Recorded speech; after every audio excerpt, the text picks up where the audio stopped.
지난 7월 1일 신촌 캠퍼스에서는 생명시스템대학 전용 건물인 바이오시스템 연구센터의 공사가 시작됐습니다. 이는 2008년에 생명시스템대학 단과대가 만들어진 이래 15년 만에 생기는 전용 건물입니다. 생명시스템대학은 이과대학에서 생물학과와 생화학과를, 공과대학에서 생명공학과를 분리해와 하나의 단과대학으로 만든 것으로 우리 대학교에서 유일하게 전용 건물이 없는 단과대였습니다. 그렇기 때문에 생명시스템대학의 강의는 기존의 이과대학과 공과대학 건물에서 진행됐습니다. 아무래도 생명대만의 소속감이 부족하다는 것이 가장 큰 불편함 같습니다. 생명대 건물이 없어 이과대와 공과 건물을 쓰고 있는 입장이었기 때문에 보다 넓은 공간 사용에 제약이 있었습니다. 이처럼 우리 대학교 시설처는 생명시스템대학의 부족한 교육 및 연구공간 확보를 위해서 바이오시스템 연구센터를 설립하게 됐다고 지난 6월 15일 공지했습니다.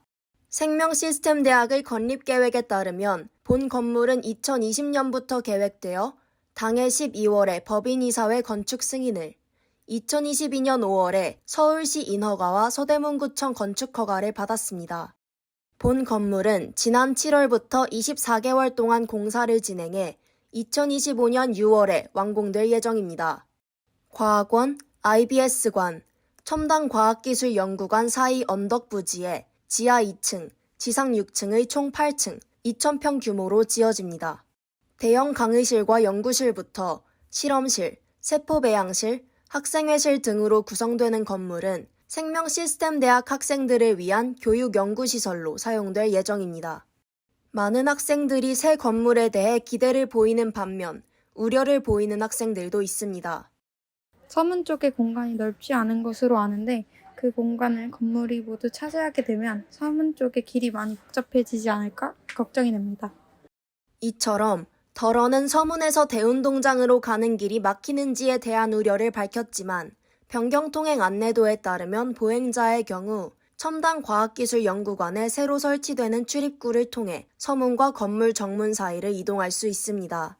그러나 차량의 경우 공사 진행 시 현재 과학원 둘레로 이어지는 일방통행로가 차단되어 첨단과학기술연구관 정문 앞 도로는 통행이 전면 제한되며 주변 주차장 사용이 어렵습니다.